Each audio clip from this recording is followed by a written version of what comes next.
on the edge. The United States has bombed Iran, marking its entry into the Israeli-Iran war.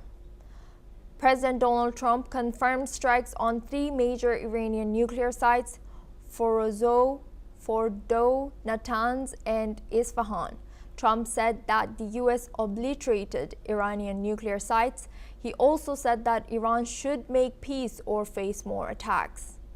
Israeli Prime Minister Benjamin Netanyahu thanked Trump for the historic strikes. Following the strikes, Iran's Foreign Minister Abbas Araghchi issued a sharp warning. Araghchi called the attacks outrageous. He accused the United States of violating the UN Charter, international law, and the Non-Proliferation Treaty by targeting what he claimed were peaceful nuclear installations. He also said that Iran reserves all options to defend its sovereignty, its national interest, and its people. Following the escalation, Israel has shut its airspace.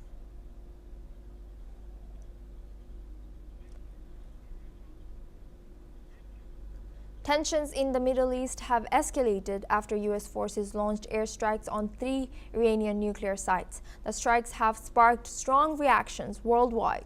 Qatar has condemned the deterioration in relations, warning that these dangerous tensions could lead to catastrophic repercussions, both regionally and globally.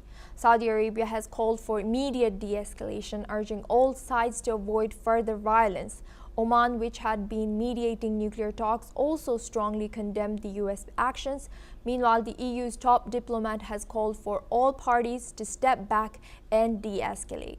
Yemen's Houthi government has joined Iran in condemning the strikes, declaring full support for the Iranian people, calling it a blatant declaration of war. The UN's International Atomic Energy Agency has scheduled an emergency meeting to discuss the ongoing crisis today. The world now watches closely as diplomatic efforts intensify in response to this volatile situation. Now we have guests joining us for this discussion. Anat Berstein-Reich, she's president of Israel Asia Chamber of Commerce, joining us live from Tel Aviv, Israel. Thank you, Anat, for joining us today. Welcome to NewsX World. The U.S. strikes on Fordo, Natanz, and Isfahan, is it considered a preventive counter-terror strike or an act of war? Was there any imminent threat that justified this huge scale of military action, according to you? We all understand that it's a preventive strike because Iran is about to get a military-grade nuclear bomb. They enriched the uranium to 60%. They are doing an effort to reach 90% very soon. And we couldn't wait for them to get or have a nuclear bomb because it will be late when they have it. It's a different ballgame. So the strikes that started last week and intensified tonight are aiming that those lunatics in Iran will not hold nuclear bomb that can be dangerous to not just Israel, not just the US, but all over, whether it's Europe or it's even India, because then they'll share their bomb also with Pakistan. So it's preventive, and I think that President Trump did the right thing by joining forces with Israel, bringing his B-2 planes and helping us destroy the sites of Iran, whether it's Isfahan or Fordo or Natanz or many others that are objects to further attacks by Israel and the US. And Anat, building on that answer, is this a turning point in American counter-terrorism policy from targeting groups to now targeting states? So we know that Iran is a terror-supporting nation. They're using billions to support terror, whether it's Hezbollah or Hamas or Houthis or other terror organizations. And it's sometimes right to fight the proxies, but eventually you have to go to the snakehead, and the snakehead is Iran. We fought Hamas, we fought Hezbollah, we tried to fight the Houthis, which was not simple, but eventually the danger is not just regular missiles that we are used to get from all over. The real danger is having a nuclear bomb. A nuclear bomb is something that will be harming, existential harming to Israel, and we cannot afford the risk. That's why we went into this rising line operation. That's why we asked US to join us. And President Trump understands the danger that the Iran regime is imposing on the world, and he made a very tough, brave choice to join the operation. It will have ramification also in the US, and President Trump was willing to take it. Very impressive move, and in Israel we thank him for joining forces with us. And now expanding on to the EU's reactions, how do you read the EU's urgent call for de-escalation now that Keir Starmer has also asked for de-escalation? Is the West internally divided on this strike? I think that the call for de-escalation is okay, in a sense that eventually this conflict will have to be resolved in diplomatic talks. I mean, we cannot continue to strike forever.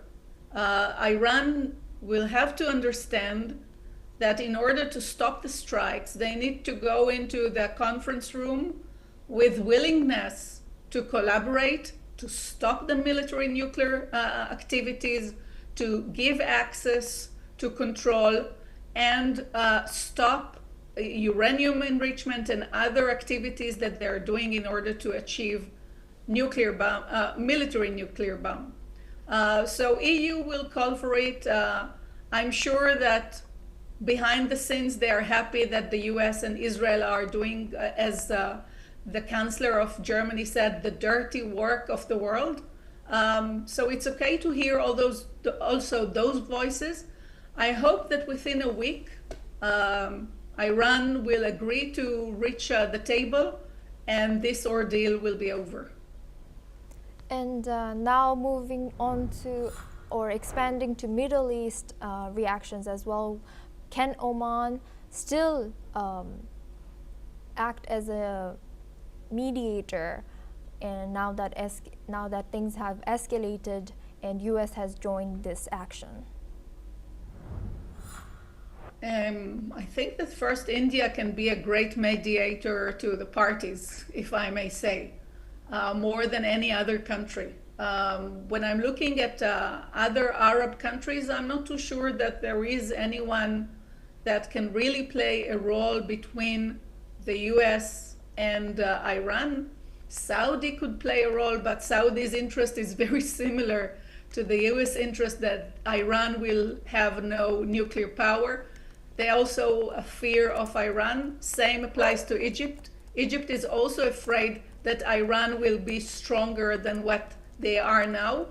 Syria and Lebanon are now in a very weak position. So I urge India. I think that Saudi can make the world, and maybe even a European. Putin can be a player in this game, and maybe even Erdogan, which can play a role between US and Iran, less with Israel at the moment. And according to you, what do you think that, what reason is there that India can be a unique negotiator here for this particular situation? I think that there is it's a matter of trust. There is a trust between Iran and India. Good sentiment in Iran to India. For a long time, you are maintaining good relations. Same applies to President Trump and Prime Minister Modi. Direct relations, good relations. We all trust India to really make an effort here, and I think that India is perfect for this role. I think that it's about time that India will embrace that her role in the world is to be the sound, peaceful country that can bring peace to the world. And building on that, according to you, since India has so far not officially commented on these strikes, what kind of risk does it hold by commenting directly or indirectly about this strike? I'm not calling for India to comment at the moment. I'm calling India to play a role in being a mediator, a neutral mediator that will also serve the purpose. And now moving on to bigger picture and going back to the conflict, what kind of retaliation can we expect from Iran or its allies, either state or non-state? First, immediate retaliation was sirens here, 2 barrage of sirens of missiles landed on Israel this morning, 35 missiles, and they attacked residential areas. So those barrage continue. They're using that's what they claim. They're using new kind of missiles which are stronger.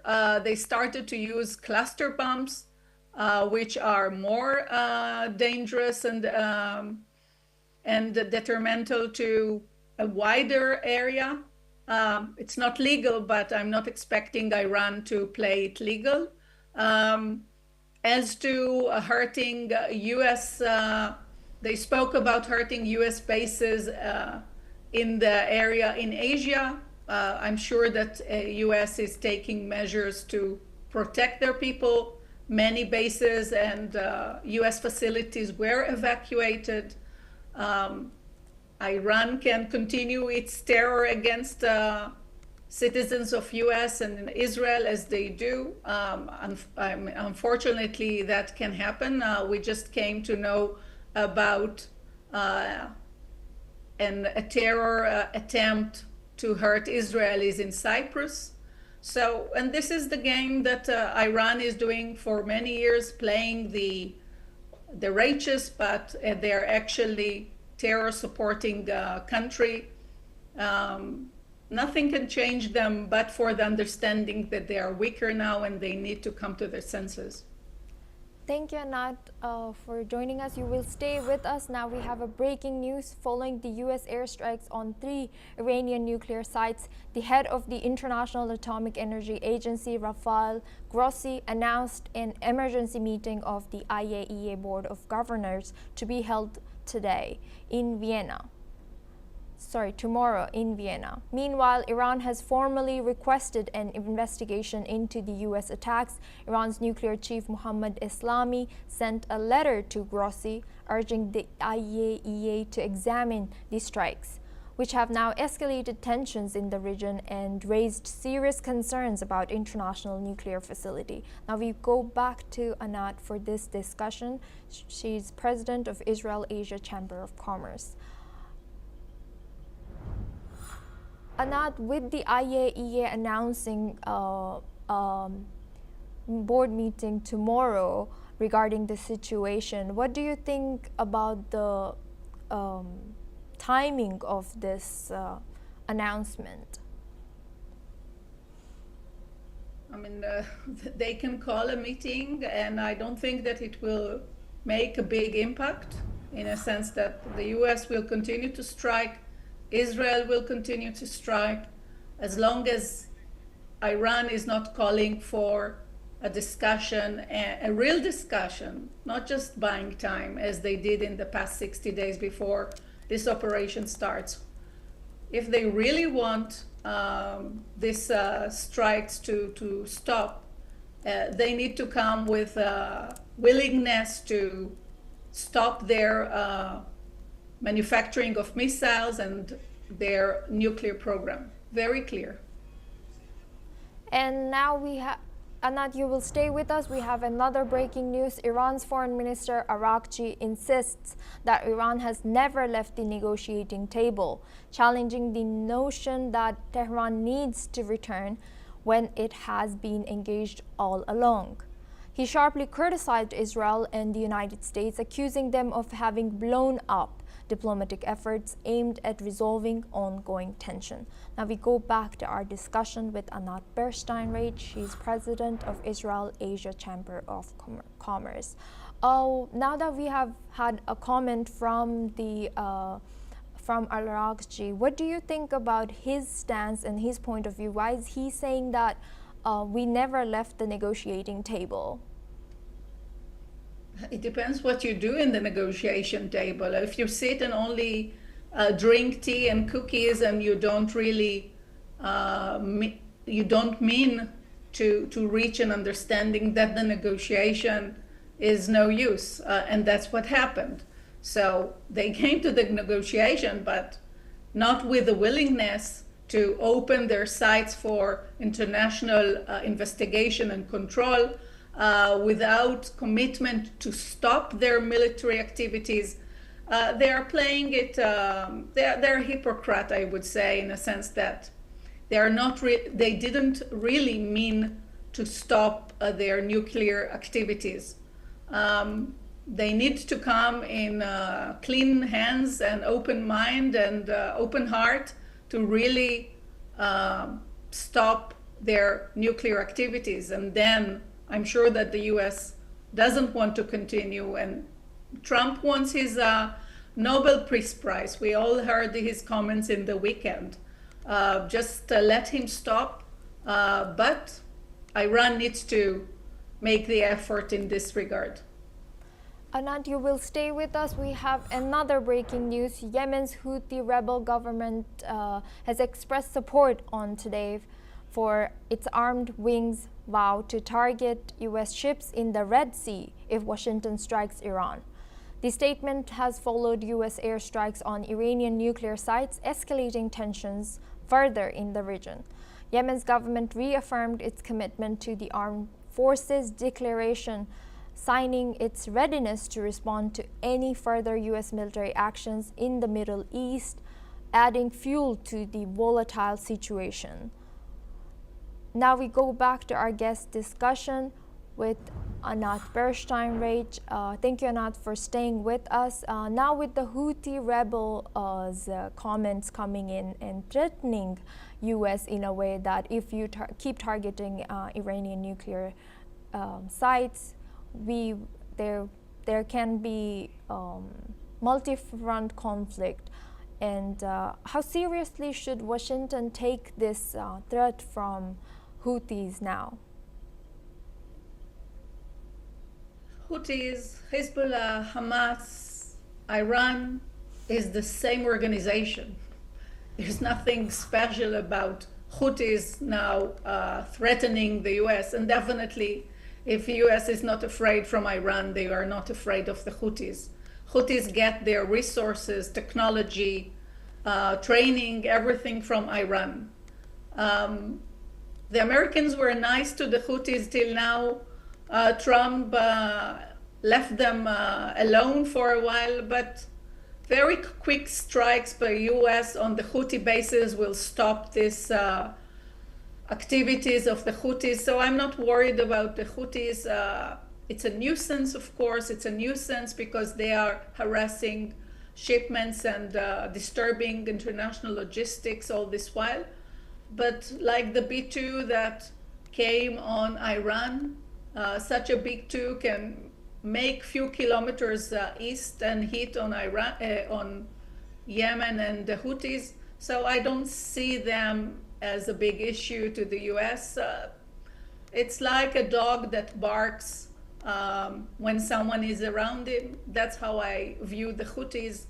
This is not a threat, and if it's a threat that can be managed quite easily by the US. Thank you, Anat. You will stay with us. Now we have another breaking news. German Chancellor Friedrich Merz has called for Iran to immediately resume negotiations with the United States and Israel to find a diplomatic solution to the ongoing conflict. Meretz spokesperson Stefan Cornelius emphasized the importance of swift diplomacy following recent airstrikes on Iran's nuclear sites. Germany believes significant damage has been done to Iran's nuclear program, urging all parties to de-escalate the tensions. Now we go back to our discussion with Anat Bernstein-Reich. She's president of Israel Asia Chamber of Commerce. Thank you, Anat, for staying with us throughout the story. Last but not least, Germany has urged now to Iran to immediately resume talks with the United States and Israel, from what we know now. But given the recent strikes and accusations, is this call realistic or politically naive at this stage of this conflict? No, it's not a naive call. I mean, it's okay to call to resume discussions. We all want to resume discussions when Iran really means what they coming to the room. As I said earlier, coming to the discussion room is very easy, but you need to mean to discuss and come to a solution and really act upon your commitments. The Chancellor Merz said earlier even that the US and Israel, he started to say that Israel is doing the dirty work of the world. So he truly understands that Iran is a threat, not just to Israel or the US, but also to Europe. And Europe doesn't want strong Iran, nuclear Iran, because they understand that Iran has imperialistic interest. They have control over Yemen, they have control over Iraq, they have control they had control over Syria and Lebanon. Israel is on the way, and they want to eliminate Israel. I don't know if you know, but in the center of Iran, in the Palestine Square, there is a sign saying, counting the time until Israel is destroyed. They took 2040 as the year that Israel will not be no more. So this is very clear that they want to annihilate the state of Israel, and then they'll reach Egypt and cross the ocean to reach Europe. This is what Iran wants. They want to impose fanatic Islamic rule in the world. So also Europe doesn't want them to be that strong. But on the other hand, no one wants escalation. No one wants a World War III. And that's why Chancellor Merz is calling Iran to come to the discussion, but of course in clean hands and a goodwill to really discuss and conclude the matter. And staying on this, Anat, one more this question for this story, that now that Germany has said that Iran's nuclear program has suffered significant damage, but Iran hasn't reported any damage or announced how much damage has been done. In some countries, also IAEA has not specified the damage yet. Do you think this strike was meant to force Iran back to the table or to shut the door on talks entirely? No, that there were no intention to shut the door for discussion. There are measures to be taken to stop or weaken the nuclear program of Iran, and that's what was done in the past 1 week, and in a more intensified way tonight, when 6 B-2 airplanes strike on the nuclear sites. We are not clear yet about what the damage that happened. I'm sure it's a severe damage to the nuclear program, but Iran, I'm sure, have other sites that need to be handled and other hiding places for their enriched uranium and other gear that is used for their nuclear program. But still, in order to reach peace, you need to be willing to go to a war. And that's what the US was doing.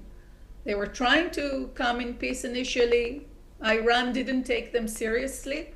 Now President Trump definitely shows that he is very serious. He has the guts to go and fight Iran.